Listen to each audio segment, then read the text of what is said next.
దేవుని యందు ప్రియమైన సహోదరి సహోదరులారా, దేవుని ప్రియబిడ్డలారా, ఈ పవిత్రమైన తపస్సు కాలములో క్రీస్తు శ్రమలను ధ్యానిస్తూ 25వ రోజు ధ్యానాంశంలో మనం ప్రవేశిస్తూ ఉన్నాం. క్రీస్తు శ్రమలు 25. ఈనాటి మన ధ్యానాంశం దేవుని యందు ప్రియులారా, లూకా శుభవార్త 23వ అధ్యాయము 33వ వచనం చదువుదాం. లూకా శుభవార్త 23వ అధ్యాయము 33వ వచనం. కపాలము అను స్థలమునకు వచ్చినప్పుడు, కపాలము అనబడు స్థలమునకు వచ్చినప్పుడు అక్కడ వారు యేసును సిలువ వేసిరి. అక్కడ వారును యేసును సిలువ వేసిరి. నేరస్తులను కూడా యేసు కుడివైపున ఒకనిని, యేసు కుడివైపున ఒకనిని, ఎడమవైపున ఒకనిని సిలువ వేసిరి. దేవుని యందు ప్రియులారా, యేసు ప్రభుని సిలువ వేసిరి. Okay, nailing to the cross అనగా మేకులతో యేసు ప్రభుని సిలువకు అంటగొట్టుట. దేవుని యందు ప్రియమైన సహోదరి సహోదరులారా, మన యొక్క 25వ రోజు యొక్క ధ్యానాంశం 3 మేకులతో యేసయ్యను సిలువకు అంటగొట్టారు. ఎందుకు యేసయ్యను ఈ విధంగా 3 మేకులతో సిలువకు అంటగొట్టారు అంటే, లేఖనములను నెరవేర్చుటకు గాను అంటారు. చూడండి, యెషయా గ్రంథము 53వ అధ్యాయము 5వ వచనం నుంచి ద సఫరింగ్ సర్వెంట్, బాధామయ సేవకుని యొక్క బాధలను గురించి మనం అక్కడ చూస్తూ ఉన్నాం. 4వ వచనంలో, అయినను అతడు మన రోగములను భరించెను, మన దుఃఖములను వహించెను, ప్రభు అతనిని మోది శిక్షించి దుఃఖపెట్టిన మనం భావించితిమి. 5వ వచనం. దేవుని యందు ప్రియులారా, కానీ అతడు తన తప్పిదముల కొరకు, మన తప్పిదముల కొరకు గాయపడెను, మన పాపముల కొరకు నలిగిపోయెను, అతడు అనుభవించిన శిక్ష ద్వారా మనకు సమాధానము కలిగెను, అతడు పొందిన దెబ్బల ద్వారా మనకు స్వస్థత చేకూరెను. యేసువా వందనం. Praise the Lord, praise the Lord, praise the Lord. ఈ పవిత్రమైన తపస్సు కాలంలో మనం ఉంటుండగా ఆ యొక్క ప్రభుని శ్రమలను ఈ పవిత్ర వారంలో మనం ప్రవేశించబోతుండగా, ఒక వచ్చే వారమే ఈ యొక్క వాక్యాన్ని బహుశా మన అందరము తప్పనిసరిగా కంఠస్థం చేయాల్సి ఉంది. దేవుని యందు ప్రియులారా, దయించి ఒకసారి నా తర్వాత చెప్పండి. కానీ అతడు మన తప్పిదముల కొరకు గాయపడెను, మన పాపముల కొరకు నలిగిపోయెను, అతడు అనుభవించిన శిక్ష ద్వారా మనకు సమాధానము కలిగెను, అతడు పొందిన దెబ్బల ద్వారా మనకు స్వస్థత చేకూరెను. దేవుని యందు ప్రియులారా, ఇందుకొరకు ఆయన ఆ మేకులతో సిలువకు అంటగొట్టబడ్డాడు. మనలను స్వస్థపరచుట కొరకు, మనకు సమాధానం ఇవ్వడం కొరకు, మన పాపములను తను స్వీకరించుట కొరకు, మనకు బదులుగా ఆయన శిక్షను, మరణాన్ని అనుభవిస్తున్నారు. దేవుని యందు ప్రియులారా, 6-7 వచనాలు కూడా తప్పనిసరిగా మనం ధ్యానించాల్సి ఉంది. నా తర్వాత చెప్పండి. మనమందరము గొర్రెల వలె దారి తప్పితిమి, ప్రతి వాడును తనకిష్టమైన త్రోవన తొలగిపోయెను, కానీ ప్రభువు మనందరి దోషమును అతని మీద మోపెను. మనందరి పాప ఫలితము ఆయన భుజాలపై ప్రభు అయిన దేవుడు మోపారంట. అందువలన ఆయన ఆ విధముగా ఎంతో కఠినముగా ఆ యొక్క సిలువకు దిగంబరుడై 3 మేకులతో కాళ్ళను, చేతులను ఆ యొక్క సిలువకు అంటగొట్టబడ్డాడు. దేవుని యందు ప్రియులారా, 7వ వచనం. చెప్పండి. దౌర్జన్యముకు గురి అయినను అతడు వినయముతో సహించెను. అతడు వినయముతో సహించెను. పల్లెత్తు మాట కూడా పల్లెత్తు మాట కూడా అనడయ్యను. అనడయ్యెను. అతడు అతడు వదకు కొనిపోబడు వదకు కొనిపోబడు గొర్రె పిల్లవలెను గొర్రె పిల్లవలను ఉన్ని కత్తిరింపబడు ఉన్ని కత్తిరింపబడు గొర్రె వలను గొర్రె వలను మౌనముగా ఉండెనే కాని మౌనముగా ఉండెనే కాని నోరు తెరవలేదు. నోరు తెరవలేదు. దేవుని యందు ఇదంతా కూడా మౌనముగా ఆయన ఈ శిక్షను, ఈ మరణ శిక్షను, ఈ శాపమును మనందరి రక్షణ కొరకు, మన సమాధానము కొరకు, మన స్వస్థత కొరకు ఆయన భరించారు. దేవుని యందు ప్రియులారా, అతడు మన రోగములను భరించెను. నీవు ఈ రోజున పడుతున్న సమస్త రోగ బాధలు కూడా ఆయన శరీరంపై ఆయన ఎప్పుడో భరించారు. దేవుని యందు ప్రియులారా, ఆ సైనికులు నిర్దయతో, దయ లేకుండా యేసయ్యను ఆ యొక్క చేతులను కాళ్ళను సిలువకు అంటగొడుతున్నారు. ఏమిటా చేతులు అంటే ఎందరినో తాకినటువంటి చేతులు, ఎందరినో స్వస్థపరిచిన చేతులు. చూడండి, పేతురు గారి అత్తగారు జ్వరం పట్టి ఉంటే అని ఏం మాట్లాడలే, వెళ్ళి ఆమెను తాకగానే ఆమె స్వస్థత పొందింది. జ్వరము వీడిపోయింది. అనేక మంది రోగులను ఆయన తాకగానే వారందరూ కూడా స్వస్థత పొందారు. అంతెందుకు, ఒక రక్తస్రావ రోగి సుమారు 12 సంవత్సరాలుగా బలహీనతతో బాధపడుతుండగా ఆయన అంగీ అంచును తాకితేనే శక్తి ప్రవహించెను అని వాక్యంలో రాయబడి ఉంది. ఆయన అంగీ అంచుకే అంత శక్తి ఉన్నప్పుడు ఆయన చేతులకు, ఆయన శరీరమునకు ఇంకెంత శక్తి ఉంటుంది? అటువంటి శక్తివంతమైన చేతులు,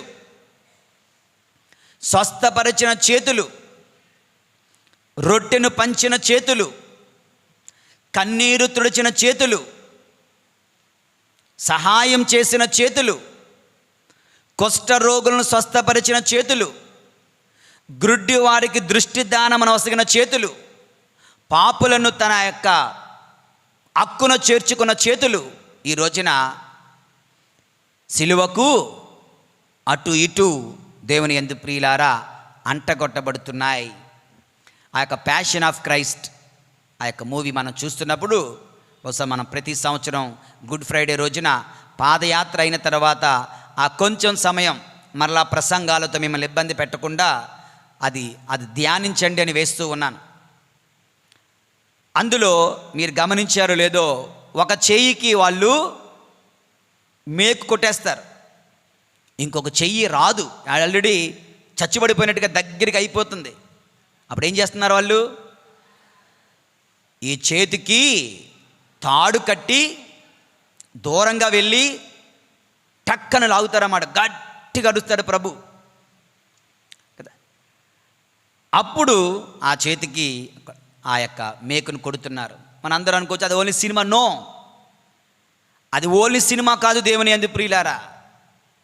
అది దేవుని ఆత్మ చేత ప్రేరేపింపబడిన వ్యక్తి ఎన్నో సంవత్సరాలు క్షుణ్ణంగా అధ్యయనము చేసినటువంటి వ్యక్తి ప్రతి మైన్యూట్, ప్రతి చిన్న అంశాన్ని కూడా యాజ్ ఇట్ ఈజ్గా పెట్టడానికి ప్రయత్నించి తీసినటువంటి ఒక గొప్ప అద్భుతము అది దేవుని యందు ప్రియులారా.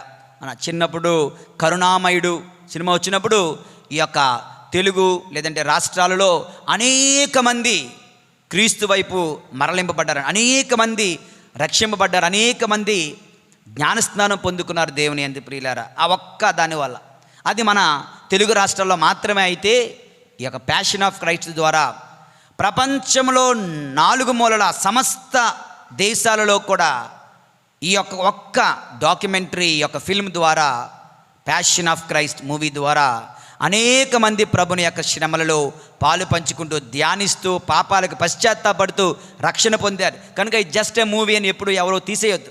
It's almost real, close to the reality.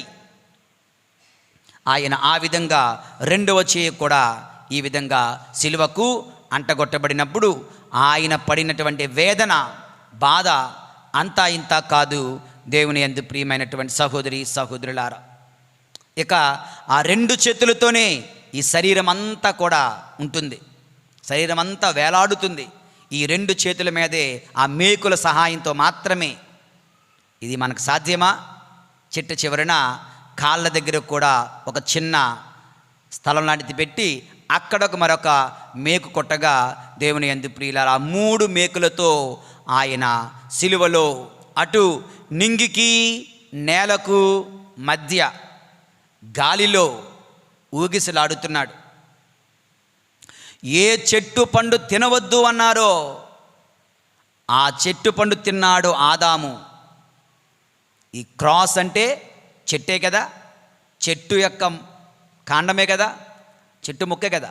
కనుక అదే చెట్టు పైన ఆయన 2వ ఆదాము, అసలైన ఆదాము, మనల్ని రక్షించు ఆదాము క్రీస్తు ప్రభు అదే చెట్టు మీద అంటగొట్టబడుతున్నాడు. దేవుని యందు ప్రియులారా, ఆ చెట్టు ఫలము నాశనాన్ని తీసుకొచ్చింది. ఈ సిలువ అనే చెట్టు ఫలము మనకు రక్షణను కొని వస్తుంది. ఆ ఫలము బహుశా ఆకాశానికి భూమికి మధ్య వేలాడుతుంది. ఈ ఫలము క్రీస్తు ప్రభు అనే మొట్టమొదటి ఫలము దేవుని యందు ప్రియులారా నింగికి నేలకు మధ్య వేలాడుతూ ఉంది. నింగికి నేలకు ఎందుకు చెప్తున్నానంటే, నింగి పరిశుద్ధతకు నిదర్శనంగా ఉంటే నేల పాపానికి నిదర్శనంగా ఉంది. నింగి దేవునికి నిదర్శనంగా ఉంటే నేల మనిషికి నిదర్శనంగా ఉంది. యేసు ప్రభు ఎక్కడ ఉన్నాడంటే నింగికి నేలకు మధ్య, అంటే పరిశుద్ధతకు పాపానికి మధ్య, దేవునికి మనిషికి మధ్య. మనిషి పాపం, దేవుని కోపం మధ్యలో యేసయ్య. మనిషి పాపం, దేవుని కోపం మధ్యలో యేసు ప్రభు. ఆయన దేవుని కోపాన్ని, మనిషి పాపము వలన వస్తున్న దేవుని కోపాన్ని ఆయన స్వీకరిస్తున్నాడు. దేవుని యందు ప్రియులారా, a bitter cup for a better cause, a bitter cup, a bitter death for a better cause. శ్రమలనడు పానపాత్రము, రక్షణ మనందరికీ ఇవ్వడానికి ఆ 3 మేకులతో ఆయన సిలువకు అంటగొట్టబడుతూ భయంకరమైనటువంటి వేదనను శరీరమంతటా ఆయన అనుభవిస్తూ ఉన్నాడు. దేవుని యందు ప్రియమైన సహోదరి సహోదరులారా, కనుక మనం రోజు 14 చెప్తున్నామే, ఓ యేసుక్రీస్తువా మేము మిమ్ము ఆరాధించి మీకు స్తోత్రము చేయుచున్నాము, ఏలైననగా మీ తిరుసులేవ చేత ఈ లోకమును రక్షించితిరి. ఇవాళ వీలైతే జపమాల ఉంది కదా, జపమాలలో ఎన్ని పూసలు ఉంటాయి? 50, 55 + 4 59. కానీ 53 మంగళవార్త పూసలు, ఒక 5 పరలకు కదా. కనుక దేవుని యందు ప్రియులారా, వీలైతే జపమాలలో ఎన్ని పూసలు ఉన్నాయో అన్నిసార్లు ఒక్కసారి ఒక రౌండ్, ఓ యేసుక్రీస్తువా నేను మిమ్మ ఆరాధించుచున్నాను, ఏలైనా మీ తిరుసులేవ చేత ఈ లోకమును లేదా నన్ను నా కుటుంబాన్ని రక్షించితిరి అని చెప్పండి. That is a homework for today. అందరికీ కూడా పడుకునే లోపు చెప్తారా? 100 సార్లు 1000 సార్లు అనడం లేదు, జస్ట్ 50 సార్లు జపమాలలో ఉన్న పూసల మీద, ఫాదర్ గారండి నా జపమాలలో 10 ఉన్నాయి అని చెప్పకండి దయచేసి. ఓకే, 10 పూసలు ఉన్నది జపమాల కాదు, అది అసలైన జపమాల పూర్తిగా ఉండేది. దేవుని యందు ప్రియమైన సహోదరి సహోదరులారా, ఇది for the sake of little help. Okay, దేవుని యందు ప్రియులారా, సో ఇటువంటి సమయంలో ఎన్నిసార్లు ఆ ప్రార్థన చేసినా, ఓ యేసుక్రీస్తువా మేము ఆరాధించి మీకు స్తోత్రము చేయుచున్నాము, ఏలైనగా మీ తిరుసులేవ చేత లోకం, ఎన్నిసార్లు చెప్పినా సరిపోదు. మన జీవితకాలం అంతా చెప్పాల్సిందే. ఆ సిలువను చూసినప్పుడల్లా, ఆ సిలువపై ఉన్న ప్రభును చూసినప్పుడల్లా, ఇది ధ్యానిస్తున్నప్పుడల్లా, మన పాపములు గుర్తొచ్చినప్పుడల్లా ఇది తప్పకుండా మనము ఈ ప్రార్థన ద్వారా ప్రభుని ఆరాధించాలి. ఎందుకంటే అటువంటి తీవ్రమైనటువంటి కష్టములను, బాధలను ఆయన తన భుజాలపై మన కొరకు భరించారు, సహించారు. దేవుని యందు ప్రియమైనటువంటి సహోదరి సహోదరులారా, ఇక కాళ్ళు, దివిని వీడి భూమికి దిగి వచ్చిన కాళ్ళు, రోగులను స్వస్థపరచడానికి వెతుక్కుంటూ వెళ్ళిన కాళ్ళు, దైవత్వాన్ని పక్కన పెట్టి మన మానవత్వంలో పాలు పంచుకుంటున్నటువంటి కాళ్ళు, పాదములు, పవిత్రమైన పాదములు. అరే, దేవుని వాక్కును సువార్తను బోధించు వారి పాదములు ఎంతో ధన్యమైనవి అంటే ఆ సువార్తే ఆయన. ఆదిలో వాక్కు ఉండెను, వాక్కు దేవుని యొద్ద ఉండెను, ఆ వాక్కు దేవుడై ఉండెను అంటే ఆయనే ఆయన.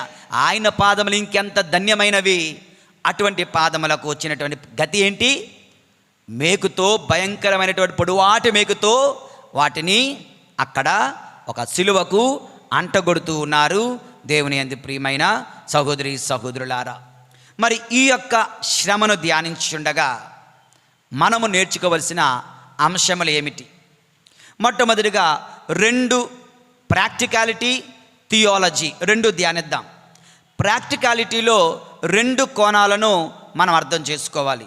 మొట్టమొదటిగా మన జీవితాలలో యేసు ప్రభు ఏ విధముగా అయితే మేకులతో, చీలలతో సిలువకు అంటగొట్టబడ్డారో, ఓకే, ఆ సమయమున ఆయన శరీరమంతటా భయంకరమైన బాధ భరించాడు. చెప్పుకోలేని బాధ, ఎంత అరిచినా తట్టుకోలేని బాధ భరించారు. దేవుని యందు ప్రియులారా, ఈ యొక్క శ్రమను ధ్యానించే సమయంలో మనందరం ఎవరెవరైతే శరీరమంతటా రోగాలతో, ప్రమాదాలలో, తీవ్రమైన జబ్బులతో, నయము కాని జబ్బులతో, మందులు లేని జబ్బులతో, కనిపెట్టలేని జబ్బులతో, పేరే పెట్టలేని జబ్బులతో, ఎన్నో జబ్బులకి డాక్టర్లకు పేరు తెలియదు, ఎన్నెన్నో జబ్బులకి డాక్టర్ల దగ్గర మందు లేదు. ఈ మధ్యన ఎక్కడో విన్నాను, ఒక వ్యక్తి హాస్పిటల్కి వెళ్ళారంట. వెళ్తే డాక్టర్ గారు అన్నీ చూసి బుర్ర గోక్కుంటున్నారట. ఏంటి అంటే ఏ మందు ఇవ్వాలో నాకే తెలియడం లేదు అన్నాడట. చూసారా, డాక్టర్ల చేతిలో లేదు, డాక్టర్లకే తెలియడం లేదు. ఇలా ఎందరో మన మధ్యనే ఉంటున్నారు, మనకు తెలియదు. బస్సు నీ పక్కనే కూర్చొని ఉండొచ్చు, నీకు తెలియదు. దేవుని యందు ప్రియులారా, శరీరం అంతటా వేదనలు పొందుతున్నా, నొప్పులు పొందుతున్నా, బాధలు పొందుతున్నా, ఈ మధ్యన యాక్సిడెంట్లు అయితే ప్రమాదాలకు గురవడం వల్ల వాళ్ళు మనం ఇక్కడ ఉన్నాం కనుక మనకు తెలియదు. యాక్చువల్గా అప్పుడప్పుడు మరిదల సభ్యులు లాంటి వాళ్ళు, పీపీసీ మెంబర్ లాంటి వాళ్ళు, గురువుల అమ్మగారులు హాస్పిటల్కి వెళ్ళి దర్శించాలి. అప్పుడు వాళ్ళ బాధలు మనకు తెలుస్తాయి. అప్పుడు మనం గుళ్ళోకి వచ్చి నిద్రపోవడానికి ఉండదు, గుళ్ళోకి వచ్చి దిక్కులు చూడడానికి ఉండదు. ఆ బాధలన్నీ మనల్ని వెంటాడుతాయి. దేవుని యందు ప్రియులారా, ఆ బాధల గురించి మనం ప్రార్థన చేయగలుగుతాం. దేవుని యందు ప్రియులారా, ఆసుపత్రిలో బెడ్ పైన, మంచము పైన నలిగిపోతున్న బిడ్డలు ఎందరో కదా. అటువంటి వారి కొరకు ఈ యొక్క స్థలములో యేసు ప్రభు చీలలతో, మేకులతో సిలువకు అంటగొట్టబడినటువంటి ఈ యొక్క శ్రమను ధ్యానించుచుండగా శరీరమంతటా రోగాల వలన నలిగిపోతున్న బిడ్డల కొరకు ప్రార్థించాలి. దేవుని యందు ప్రియమైన సహోదరి సహోదరులారా, సిక్ బెడ్లో కంప్లీట్గా ఉన్నవాళ్ళు, మంచాన మీద వృద్ధులైన వాళ్ళు, చావుకి బ్రతుకుకు మధ్యన ఊగిసలాడుతున్న వాళ్ళు, మెడికల్ ట్రీట్మెంట్స్లో ఉన్నవాళ్ళు, పెరాలసిస్తో, అటాక్ పక్షవాతంతో ఉన్నవాళ్ళు, వీళ్ళందరి కోసం కొంతమంది స్వయంగా ఉపవాసాలు చేస్తూ, చెప్పులు లేకుండా నడుస్తూ, మోకాళ్ళ మీద ఉంటూ, వాళ్ళ కోసం కూడా ఈ సమయంలో మనందరము తప్పనిసరిగా ప్రార్థించగలగాలి. ప్రియమైనటువంటి సహోదరి సహోదరులారా, ఇది మొట్టమొదటి ధ్యానాంశం. ప్రాక్టికాలిటీలో అంటే మన జీవితానికి అర్థం చేసుకుంటూ ఇటువంటి వారి కోసం మనం ప్రార్థించాలి. దేవుని యందు ప్రియులారా, యేషువా వందనం, యేషువా స్తోత్రం, praise the Lord, praise the Lord, praise the Lord, praise the Lord, praise the Lord, praise the Lord, praise the Lord. ఇందులోనే మరొక అంశం, రెండవది. నీవు ఉదాహరణకి ఆ బాధలు పడుతున్నావు అనుకుందాం, ఓకే. నీకు ఆపరేషన్ జరుగుతుంది. ఆపరేషన్ అంటే భయం అందరికి కదా, అమ్మో అమ్మో ఏమవుతుందో అని అందరికీ భయమే. మనం ముందే ఊహించేసుకుంటాం. డాక్టర్ గారు కత్తి పట్టుకొస్తారు, కడుపు కోస్తారు, గుండె కోస్తారు, రక్తం వచ్చేస్తుంది, ఏమైపోతానో, ఇటువంటి భయం అప్పుడు నీవు బాధలు పొందుతున్నప్పుడు దేవుని యందు ప్రియులారా, నీ మనస్సు డైరెక్ట్గా ఎక్కడికి వెళ్ళిపోవాలి తెలుసా? గోల్గొత్తా కొండకి వెళ్ళిపోవాలి, కల్వరి కొండకి వెళ్ళిపోవాలి. నీ మనస్సు, నీ ఆలోచనలు ఎక్కడికి వెళ్ళిపోవాలో తెలుసా? డైరెక్ట్గా ముగ్గురు ఉన్నారు, కానీ మధ్యలో ఉన్నాడే ఆ యేసయ్య శిలువ మీదకి వెళ్ళిపోవాలి. అక్కడ యేసు ప్రభు శరీరం అంతటా పడుతున్న బాధలు, ఆయనను కొరలదాలతో కొట్టినది నువ్వు జ్ఞాపకం చేసుకుంటే, నేను కత్తితో కోసింది, అది మత్తు ఇంజెక్షన్ వేసి కోసింది, అసలు కొయ్యడమే కాదు, నీకు నొప్పే ఉండదు. నీ శరీరంలో ఎటువంటి నొప్పులు, ఎటువంటి బాధలు, ఎన్ని బాధలు అనుభవిస్తున్నా ఒక్కసారి యేసయ్య శ్రమలను ధ్యానించుకుంటే, గుర్తు చేసుకుంటే, ఆలోచిస్తే, నెమర వేసుకుంటే నీ నొప్పి తేలిపోతుంది. దేవుని యందు ప్రియులారా, దానితో పోల్చుకుని ఇదంతా, దానితో పోల్చుకుని ఇదే మాత్రం అంటూ నీ బాధను యేసయ్య శిలువ శ్రమలతో నువ్వు చేర్చుకోగలవు. ఈ విధంగా మన జీవిత ప్రయాణంలో ఎదురవుతున్నటువంటి ఇబ్బందులు, బాధలు, రోగాలు, నొప్పులు, జబ్బులు ఏమైనా కానీ వాటిని మనం జయించగలం. నన్ను అనుసరింపకోరువాడు తన అనుదిన సిలువను ఎత్తుకొని నన్ను అనుసరించాలన్నారా? ఈ విధంగా మన శ్రమలను సునాయాసంగా ఎత్తుకోగలం. అందుకే ప్రభు అంటున్నారు, మీరు నన్ను చూచి నేర్చుకోనండి, ఎలైనా నా కాడి తేలికైనది, నేను మీకు ఇచ్చే కాడి. ఎందుకంటే నా శ్రమలతో పోల్చుకుంటే ఎటువంటి శ్రమ అయినా తేలిపోతుంది, తేలికైతుంది. దేవుని యందు ప్రియులారా, ఇది ఇతరుల కోసం, శ్రమ పడుతున్న వారి కోసం ప్రార్థించాలి. 2, నీవు పడితే నీ శ్రమలలో ప్రభుని శ్రమలను గుర్తు చేసుకుంటూ వాటితో ముందుకు సాగగలగాలి. దేవుని యందు ప్రియమైనటువంటి సహోదరి సహోదరులారా, 2. ఇక 3వ ధ్యానాంశం ఇందులోనే మనం అర్థం చేసుకోవాలి. దేవుని యందు ప్రియమైన సహోదరి సహోదరులారా, ఒక ఊరిలో, ముందుగా ఒక ఉదాహరణ చెప్తున్నాను, లార్గో అర్జెంటీనా స్క్వేర్ అని ఒకటి రోమ్ నగరంలో ఉందంట. అక్కడ ఒక ఫాదర్ గారు ఉండేవారు.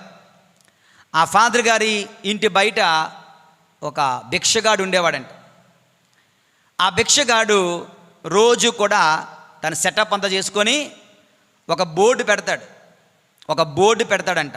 సోనో పొవేరో మా ఫెలిసి అంటే I am poor but happy. Okay, నేను పేదవాడినే కానీ ఆనందంగా ఉన్నాను, ఏడుస్తూ బతకట్లే అని పెట్టేవాడంట.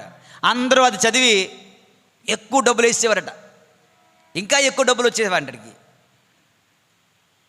మామూలు కాపీ కొట్టరుగా, కొడితే మంచిదే. దేవుని యందు ప్రియులారా, okay, I am poor but I'm also happy, I'm not sad.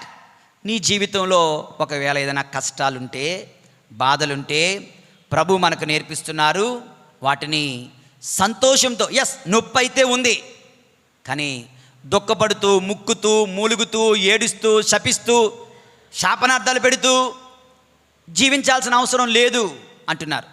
ఈ యేసయ్య శిలువ శ్రమలో మనం, యేసు ప్రభు నొప్పి అయితే ఉంది కానీ ఎవరన్నా శపిస్తున్నాడా? ఇంకో 2 నిమిషాలు అంటున్నారా? ఆయన ఏమంటున్నారు? ఇదిగో ప్రభువా, తండ్రి, వీరేమి చేయుచున్నారో వీరెరుగరు, వీరిని క్షమించండి.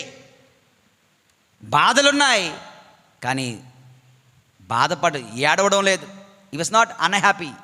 దేవుని యందు ప్రియులారా, మన జీవితంలో నీకు ఎన్నెన్నో నొప్పులు, ఎన్నెన్నో కష్టాలు, ఎన్నెన్నో బాధలు ఉన్నప్పటికీ వాటిని విత్ ఎ చియర్ఫుల్ ఫేస్, ఆనందంతో వాటిని స్వీకరించడమే అసలైన క్రైస్తవత్వం, కథోలిక జీవితం, క్రీస్తునందు విశ్వాసం.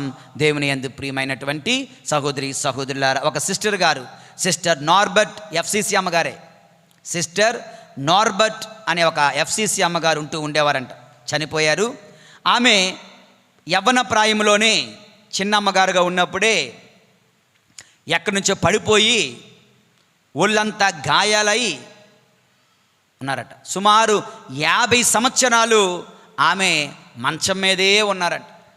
ఒక ఫాదర్ గారు అంటారు, 50 సంవత్సరాల అమ్మగారిని చూశాను కానీ ఎప్పుడు వెళ్ళి చూచినా ఏ చియర్ఫుల్ ఫేస్, ఎప్పుడు నవ్వుతూ అందరినీ ఆహ్వానించేవారు, అందరినీ పలకరించేవారు, అందరితో మాట్లాడేవారు. ఆమె పరిస్థితి చూస్తే చాలా దీనాస్థితి, కానీ ఆవిడ ముఖము చూస్తే ఎంతో పాజిటివ్ ఎనర్జీ. కొంతమంది ముఖాలు చూస్తే ఎప్పుడు ఏడుపు కొట్టి మాట్లాడాలి, నవ్వు అంటే ఉండదు, ఎవరితోనే మాట్లాడరు. ఏంటో ఆ జీవితం, ఏంటో ఆ బ్రతుకు. దేవుని యందు ప్రియులారా, నార్బర్ట్ అనే అమ్మగారు తన జీవితం అంతా 50 సంవత్సరాలు మంచం మీద ఉన్న ఎప్పుడు దుఃఖము ముఖం మీద లేదంటే దేవుని యందు ప్రియులారా. మనం సిస్టర్ ఎలిజబెత్ అమ్మగారి కోసం ప్రార్థన చేస్తున్నాం కదా. తీవ్రమైనటువంటి క్యాన్సర్ అనారోగ్యం బాధపడుతున్నారు. నిన్న మొన్న ఫోటో పెట్టారు. అందులో నుంచి అసలు ఆపరేషన్ చేసే ముందు డాక్టర్లు చెప్పారంట, ఏమవుతుందో తెలియదు, చాలా సీరియస్, 4th స్టేజ్కి వెళ్ళిపోయింది, ఎట్టి పరిస్థితి అవకాశం లేదు, అయినా ప్రయత్నం చేస్తాం. ఏం చేయాలో కూడా తెలియదు, ఆపరేషన్ చెప్పి ఏం చేయాలో కూడా తెలియట్లేదు, చేద్దాం. మనందరం కూడా అందరూ కలిసి ప్రార్థన చేశారు, ఉపవాసాలు ఉండి ప్రార్థన చేశారు. FCC అమ్మగారులు అయితే 3 రోజులు అన్నం ముట్టుకోకుండా, మంచినీళ్ళు తప్ప ఇంకేమీ తీసుకోకుండా, 3 రోజులు వాళ్ళు ఉపవాసం ఉండి ప్రార్థన చేశారు. నిన్న మొన్న అమ్మగారు ఫోటో పంపించారు. మళ్ళా అమ్మగారి వస్త్రాలు వేసుకొని మరీ తల్లి వెనకాతలు నిల్చొని స్వరూపం దగ్గర ఫోటో తీసి పంపించారు నవ్వుతూ. లోపల ఎన్నో అనారోగ్యాలు ఉండొచ్చు కాక, కానీ ముఖంలో మాత్రం ఆనందమై ఉంది. దేవుని యందు ప్రియులారా, యేసు ప్రభుని ఈ యొక్క మేకులతో సిలువకు అంటగొడుతున్న తరుణంలో మనము నేర్చుకోవాలి, మనము ధ్యానించాలి. శరీరం అంతటా నీ జీవితాన్ని కష్టాలు పడుతున్నా ఆ సంతోషాన్ని కోల్పోకండి, ఆనందాన్ని కోల్పోకండి. దేవుని యందు ప్రియులారా, 1 రోగుల కోసం, శరీరం అంతటా బాధలు పడుతున్న వారి కోసం ప్రార్థించండి. 2 నీకు ఆ ప్రాబ్లమ్స్ ఉంటే, నీకు సమస్యలుంటే యేసు ప్రభు బాధలను ధ్యానించండి. 3 నీ కష్టాలలో నీ ఎప్పుడు దుఃఖముతో కాకుండా ఆనందంతో, చిరునవ్వుతో వాటిని స్వీకరించండి. 4వది దేవుని యందు ప్రియమైన సహోదరి సహోదరులారా, ఏంటో తెలుసా? యేసు ప్రభు శరీరం అంతటా బాధలు పడ్డారు కదా. ఈ సమయంలో ఈ శరీరముతో మనము చేస్తున్న పాపాలను ఒక్కసారి మనల్ని మనం ప్రశ్నించుకోవాలి. ఈ కళ్ళతో నీవు కట్టుకుంటున్న పాపాలు, ఈ నీ చెవులతో నువ్వు కట్టుకుంటున్న పాపాలు, ఈ నోటితో దుర్భాషలు, ఇతరులపై చెడు మాట్లాడడం, దూషించడం, శపించడం, నీవు పలుకుతున్న మాటల ద్వారా వస్తున్నటువంటి పాపాలు, ఈ చేతులతో తల్లిదండ్రుల మీద తిరగబడడం, పేదలను గాయపరచడం, ఇతరులను బాధ పెట్టడం, ఇతరులకు హాని చేసే ఉత్తరాలు లేదంటే మెసేజ్లు టైప్ చేయడాలు, ఇక కత్తిని ఉపయోగించేవాడు కొంతమంది, తుపాకీని ఉపయోగించేవారు కొంతమంది, ఈ చేతులతో మనం కట్టుకుంటున్న పాపాలు, ఈ కాళ్ళతో మనము కట్టుకుంటున్న పాపాలు, ఈ నీ దేహముతో నీవు నేను కట్టుకుంటున్న పాపాలను కూడా ధ్యానిస్తూ, ఆలోచిస్తూ, పశ్చాత్తాపడుతూ ప్రభుని క్షమాపణ వేడుకునే తరుణం ఈ యొక్క శ్రమలో మనం నిలుచుకోవాలి. దేవుని యందు ప్రియులారా, యేసయ్యను మేకులతో సిలువకు అంటగొట్టారు అంటే ఈ యొక్క సంగతిని మనము ధ్యానించుకోవాలి. కనుక వాటి నుంచి బయటపడే సహాయం కొరకు ప్రార్థించాలి. దేవుని యందు ప్రియులారా, యేషువా వందనం, యేషువా స్తోత్రం, praise the Lord, praise the Lord, praise the Lord, praise the Lord, praise the Lord, praise the Lord, praise the Lord, praise the Lord. పునీత అగస్టిన్ వారు అంటారు, all those who belong to Jesus Christ are fastened with him to the cross. అంటే ఎవరెవరైతే యేసు ప్రభునకు చెందినవారో వాళ్ళందరూ సిలువకు కట్టబడ్డారు. మనందరం కూడా సిలువ నుంచి అంటు కట్టబడుతున్నాం. ఒక చెట్టు ఎండిపోతున్నప్పుడు, పడిపోతున్నప్పుడు, నలిగిపోతున్నప్పుడు ఏం చేస్తాం? అంటు కడతాం కదా, అంటు కడతాం, సపోర్ట్. అలాగా మనందరం కూడా సిలువతో కట్టబడ్డాం, సిలువకు అంట కట్టబడ్డాం. కనుక అక్కడ నుంచే మనకు జీవం, అక్కడ నుంచే మనకు రక్షణ, అక్కడ నుంచే మనకు పశ్చాత్తాపం, అక్కడ నుంచే మనకు పవిత్రాత్మ, అక్కడ నుంచే మనకు పరిశుద్ధత, ఆ సిలువ నుంచే నూతన జీవితం. దేవుని యందు ప్రియులారా, యేషువా వందనం, praise the Lord, praise the Lord, praise the Lord, praise the Lord, praise the Lord. ఇప్పుడు వరకు ప్రాక్టికాలిటీ, మన జీవితంలో ఈ యొక్క శ్రమను ఎలా ధ్యానించాలి, ఎలా అన్వయించుకోవాలి, దేని కొరకు ప్రార్థించాలో చెప్పాను. ఇప్పుడు థియాలజీ, 2 మాటలు. థియాలజీలో చాలామంది అంటారు 3 మేకులు ఏంటండి అంటారు. 3 మేకులు 3 విషయాలను సూచిస్తున్నాయంట. మొదటి మేకు రక్షకుడిని సూచిస్తుంది. ఆ సిలువకు అంటగొట్టబడినవి 3 విషయాలంట, లేదా 3 వస్తువులు, 3 ముఖ్యమైనవి. మొట్టమొదటిది రక్షకుడిని సిలువకు అంటగొట్టారు. మొదటి మేకు రక్షకుడిని సిలువకు అంటగొట్టారు. రెండవది రక్షకుడి పైన ఒక బోర్డు ఉంటుందే, ఏంటది? INRI. ఓకే, నజరేయుడైన యేసు యూదుల రక్షకుడు అని పిలాతు పెడతాడు. వీళ్ళందరూ వీళ్ళు గొడవ పెడతారు, అలా రాయకండి. పిలాతు మాత్రం నేను రాసినదేమో I have written what I have written అంటాడు. అంటే నేను రాసినదేమో రాసితిని అంతే అంటాడు. అంటే అర్థం ఏంటో తెలుసా? నీకు రక్షకుడిగా, మీకు రాజుగా వచ్చిన వ్యక్తిని మీరు తిరస్కరించారు. అది లోకాంత్యం వరకు ప్రజలందరికీ తెలియాల్సిందే అంటూ పిలాతు ప్రయత్నం చేస్తాడు. అతను నిర్దోషి అని 3 సార్లు చెప్తాడు. ఇతనిలో నాకు తప్పు ఏమి కనిపించడం లేదు, ఇతను నిర్దోషి అని ఎన్నోసార్లు అంటాడు. వాళ్ళు వినిపించుకోలేదు కదా. కనుక వాళ్ళ పాపం ప్రపంచానికి తెలియాలి, వాళ్ళే స్వయముగా తిరస్కరించారు అన్న ఉద్దేశంతో అది యూదుల నజరేయుడైన యేసు యూదుల రక్షకుని బోర్డు పెట్టారు. 1 రక్షకుడిని, 2 వాళ్ళ రాజుని, 3వది ఈ 2 కనిపిస్తున్నాయి. 3వది కనిపించడం లేదంటే తెలుసా? దేవుని ఎందుకు? మన పాపాలన్నీ కూడా యేసు ప్రభు సిలువతో అంటగొట్టబడ్డాయి. దేవుని యందు ప్రియులారా, తర్వాత ఖాళీ ఉన్నప్పుడు తప్పనిసరిగా చదవండి. పేతురు గారు రాసిన మొదటి లేఖ 2వ అధ్యాయం 24వ వచనం. ఆయన శరీరమునందు మన పాపములను ఆయన భరించాడు అని. కొరింథీయులకు రాసిన 2వ లేఖ 5వ అధ్యాయం 21వ వచనం. దేవుని యందు మన కొరకు ఆయన ఒక పాపముగా మార్చబడ్డాడు అని. యోహాను రాసిన లేఖ, యోహాను శుభవార్త 1వ అధ్యాయము 29వ వచనం. ఇదిగో లోక పాపములను పరిహరించడు సర్వేశ్వరుని దేవుని గొర్రెపిల్ల అని బప్తిస్మ యోహాను అంటున్నాడు. దేవుని యందు ప్రియులారా, కొలస్సీయులకు రాసిన లేఖ 1వ అధ్యాయం 14. ఆయన యందే మనందరికీ పాపక్షమాపణ ఉంది అన్న వాక్యం మనం చూస్తూ ఉన్నాం. ఈ 4 వచనాలు తెలియచేస్తున్నాయి. ఆ సిలువకు అంటగొట్టబడింది మన పాపాలు. కనుక మనందరి పాపాలను సిలువకు అంటగొట్టబడుతూ అక్కడ వదిలేస్తూ కొత్త జీవితం, నూతన జీవితం జీవించడానికి ప్రయత్నం చేద్దాం. పరిశుద్ధుడైన దేవుడు మనల్ని దీవింతురుగాక. చిన్న ప్రార్థనకై అందరూ నాతో పాటు మమేకమవ్వాలని కోరుతూ ఉన్నాను. ప్రార్థించుదము.